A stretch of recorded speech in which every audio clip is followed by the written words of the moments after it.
My name is RIDHA NOOR. I am from Department of Management.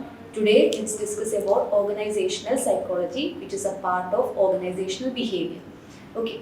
So first, let's discuss what is organizational behavior. Organizational behavior is the study of both group and individual performance and activity within an organization. That means there are a lot of individuals within an organization. So organizational behavior studies the behavior of humans or people within an organization. That is called organizational behavior.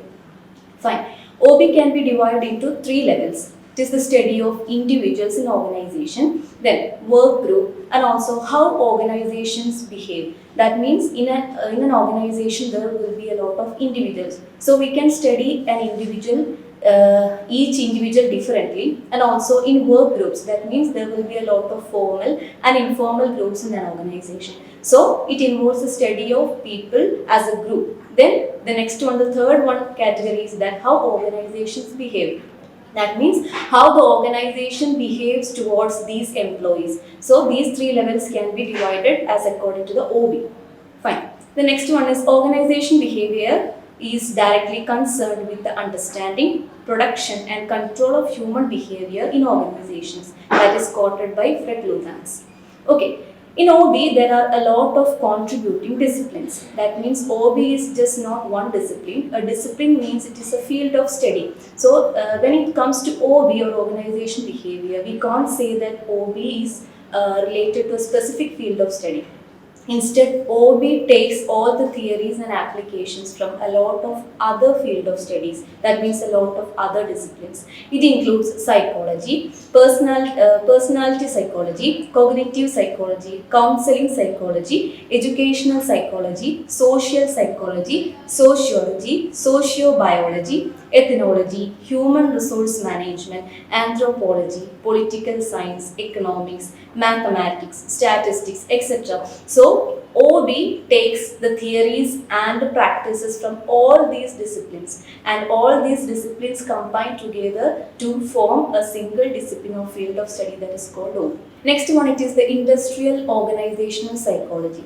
IO psychology means it is the branch of psychology that applies psychological theories and principles to organizations. That means in an organization, or if take instance, if it is in a company, there may be there are a lot of people or human resource. So there must be there should be some theories that is to be applied in order to understand the psychology or behavior of the staff or employees in that particular organization. Fine. So, the psychology that deals with this particular area is called industrial organizational psychology. Often referred to as IO psychology, this field focuses on increasing workplace productivity and related issues such as the physical and mental well-being of employees. That means, as I already told, that the employees of an organization should be treated well in order to improve the productivity of the organization. So, the main aim of the IO psychology is to improve the morale and motivation of the employees of an organization. Next one is the nature, features or characteristics of organizational behavior. It is a separate field of study and not a discipline only. I have already discussed it earlier. That means OB is not a single subject or single area of study. We are taking a lot of theories and application from all other disciplines. So it is not a single discipline. It is a separate field of study. That means it is a vast field of study. That is called OB.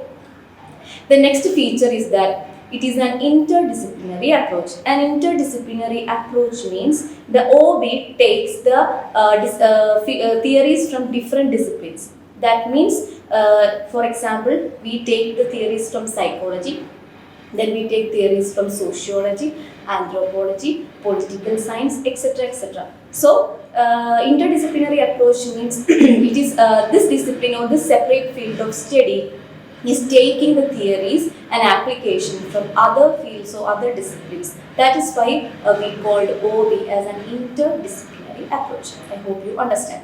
The next one is an applied science. That means OB is considered as an applied science. Applied science means science is based on facts and theories. Okay, applied science means we not only study the theories based on humans and other features, other factors, but also we apply these theories to the employees of the organization, so that the problems of the organization can be solved.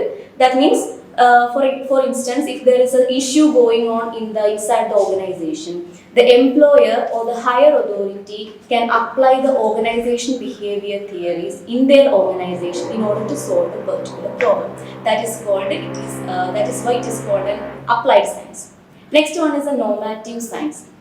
That means, even though there are a lot of theories that are not particularly accepted, or which are not actually proven by the theorists or the scientists, but it is a normative science, means widely accepted. OB is widely accepted in the global sense. The next one is, it is a humanistic and optimistic approach.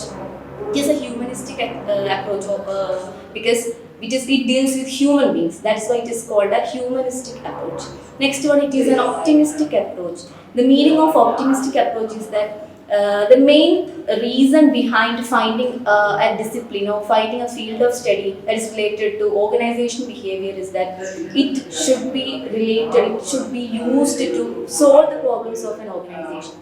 So the main aim of this particular field of study is that in order to find the solutions to different problems. That is why it is a optimistic approach. Next one is a total system approach.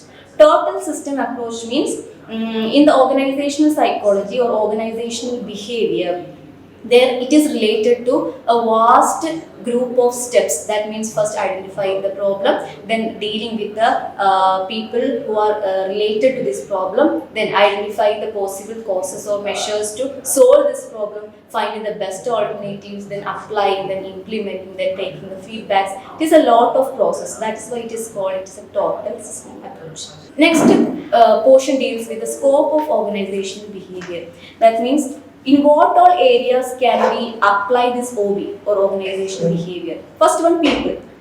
Of course, organizational behavior deals with people. That means the human beings. The human minds are the most complicated thing in this entire world. So, of course, the scope of OB is related to people.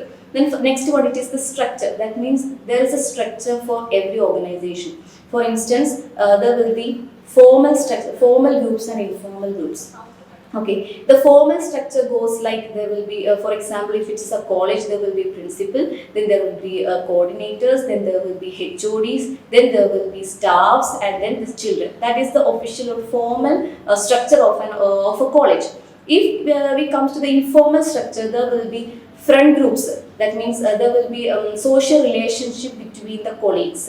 Okay, so that is called the informal group. So OB helps to study this particular structures of the organization. Next one is the technology. That means in the human world or the modern world, we cannot exist without having the modern technologies. All the works cannot be done manually. So the OB also helps us to apply these psychologies in the part of technology. The next one, it is the social system. Social system means it is the relationship between the people that exist inside an organization. That is called a social system. The next one is the individual. As I already told, each and every individual are different. So OB helps to study an employee as an individual, as a person, instead of seeing them as an employee. The next one is a group of individuals. As I told earlier, there will be a lot of friendship groups or other type of relations between the colleagues or the friends. So OB also helps to study these particular groups. The next one is the importance of organizational behavior. What is the importance of OB in the field of industry or in the field of management? It builds better relationship by achieving people's organizational and social objectives. Then it covers a wide array of human resources like behavior, training and development, change management, leadership, teams, etc. The next one, it brings coordination, which is the essence of management. Next one, it improves goodwill of the organization. It helps to achieve objectives quickly. The next one, it makes optimum utilization of resources. It facilitates motivation, it leads to higher efficiency, it improves relations in the organization. It is multidisciplinary in the sense that applies different techniques, methods and theories to evaluate the performance. These are all the importance of OB. The next topic is the contributing disciplines to the organizational behavior field.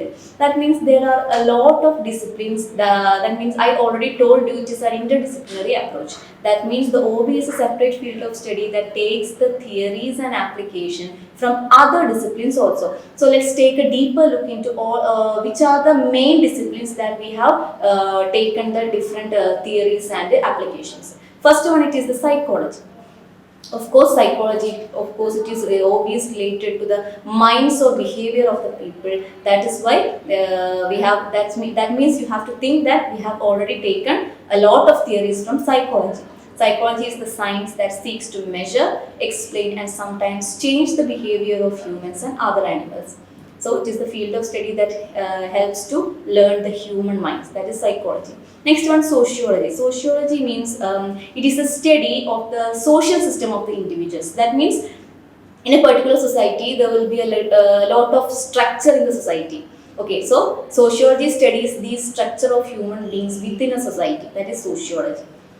The next one, social psychology. Social psychology means it is a blend of psychology and sociology. Okay, that means we have taken the theories from social psychology. Social psychology means it is the behavior of an individual when he is existing within a society. That is social psychology. So we have taken theories from social psychology also. Next one, anthropology. Anthropology means it is the study. It is a study of people within an organization or within a society about their cultures. That means anthropology studies about the cultures of society. That means there are a lot of different cultures existing in different societies. The Indian culture is entirely different from Western culture. So in India also there are a lot of states, and each state's differentiate. Each state has their own cultures and specific set of practices. So anthropology studies these different kinds of cultures of different people. The next one, it is the political science. Political science means it is the behavior of people within a political environment. That means what is politics? There will be politics in every country. What is politics means deals with the constitution and deals with the ruling of a country. So when it comes to the ruling of politics, we have to determine the performance or the exhibiting of behavior of different individuals within this politics or political environment. That is, political science deals with this particular area. So we have taken theories from political science also. Next topic is individual differences. Individual difference is the difference among humans that distinguish or separate them from one another and makes one a single unique individual. Individual difference, simply if we explain what is individual difference means, even two identical twins are different from each other. Even if they are alike, if we see them, but in the personality wise, each individual is different. Okay, each individual is born differently from each other. Even the children of the same parent is different when it comes to individuality. That means no one is born with similar characteristics or features. Everyone are different in one aspect or the other. That is called individual difference. So from this aspect we can say that each and every human being is unique. There are different types of individual differences based on our preference. That means differences in interest, attitude, then values, then psychomotor skills, then self-concept. Interest means everybody know. That means if I am interested in sports, you may be interested in some other skills. So that is the difference. So if we take the example of me and my sibling, that means if I am interested in singing, she may be interested in dancing. Okay, so individual differences exist in different varieties or different factors based on different factors. The next one, attitude. I may like my teachers very much, for instance, but sometimes my colleagues may have hated their teachers when they were in their schools or school life. Okay, so that is the difference in attitude. Then difference in values. Difference in values means I may value honesty a lot, but my friend may not value the honesty as much as I do. That's the difference in values. Then difference in psychomotor skill. Psychomotor skill means it is the skill that is that helps people or helps a person capable of doing something. That means psychomotor means muscular movements. Athletics have more psychomotor skills. Okay. Next one is the self-concept. That means loving oneself. Okay, that is it differs from person to person. The amount or the limit or the amount to which you love yourself that differ from each individual. That is the types of individual differences. The next one, cause of individual differences. What causes the individual difference in that? What makes me different from the others? What factor determines our individuality? There are mainly two factors that determines our individuality. First one is hereditary. That means what you are born with. That means what you take after your parents or your grandparents. That is hereditary. The next one is the environment. That means each and every person after birth, we are influenced by our environment. Okay, that may be family background or the society we live in or the peer groups. These all include in the environment. So these environment also can affect the changes to change our individuality from others. Next topic is the concept of personality. What is personality? Personality refers to the enduring characteristics and behavior that comprise a person's unique adjustment to life, including major traits, interests, drives, values, self-concept, abilities, and emotional patterns. Personality means it is derived from the Latin word, okay, persona, which means a theatrical mask used by actors in those days to indicate their role in a theatrical play. Okay, personality means these are the characteristics and features that shapes our behavior. That is personality. To be shorter. Okay, that means personality means it is the behavioral characteristics of a person determines their personality. Next one, characteristic. What are the characteristics or features of personality? Next, it is unique. Personality is unique for everyone. As we have said in individual difference, personality is also unique to each and every person. If there are million population in the earth, that means each one of them are different in their personality. So personality is unique. Next one, it refers to the relatively stable qualities of an individual. That means personality is relatively stable. That means my personality won't change. That is relative. That is the meaning of relatively stable. Okay, if my personality is around, if I'm saying, if I give an example, means if I am a really honest person, that honesty is a part of my personality. That personality is not going to change even if I am going to be 30, 40, 50, 60 or even 100 years of age. My personality is not going to change. So personality is relatively stable. The next one, it represents a dynamic orientation of an organism to the environment. That means it is the orientation of an organism when it is exposed to a particular environment. Next one is greatly influenced by social interaction. Of course, our personality is based on our society's interaction with us and our interaction with the society. Okay, personality can be altered sometimes if we are exposed to certain social situations. Now let's discuss about what are the different types of personality traits. First one, openness. Openness means openness to experience. That means some people likes a lot of adventures in life. So they may be interested to travel a lot, or they may be interested to discover some haunted houses or something like that. So openness means these people are always interested to expose to their adventures, to explore their adventures. That is openness. Next one is the extraversion. Extraversion means some people they like to interact with society very much. That means they are very talkative, they are interactive, they become friends very easily. Okay, there are in your classes or when you are studying, when you are in the college or when you are in the school, you can find some people who have friends everywhere, or who interacts or mingles with people very easily. Maybe you are back in those days, but your friends may be very friendly with others. Those characteristics are called extraversion. That means very sociable people.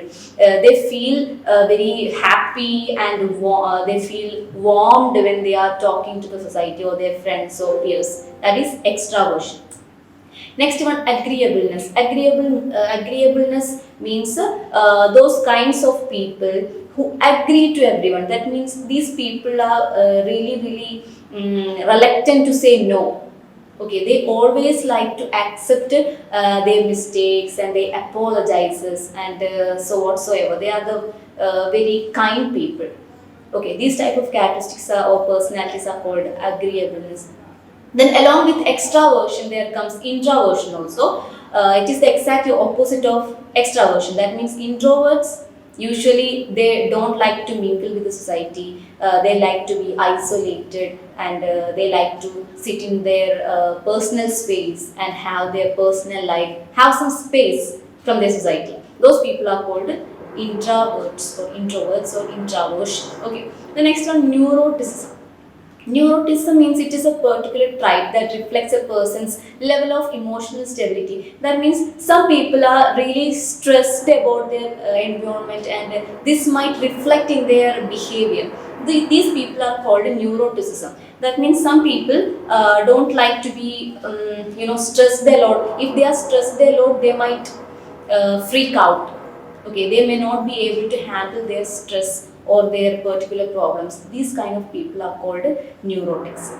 This particular personality situation is called neurotics. So these are the main topics that covers in the particular area that I took today. So I hope you understood my session. Thank you.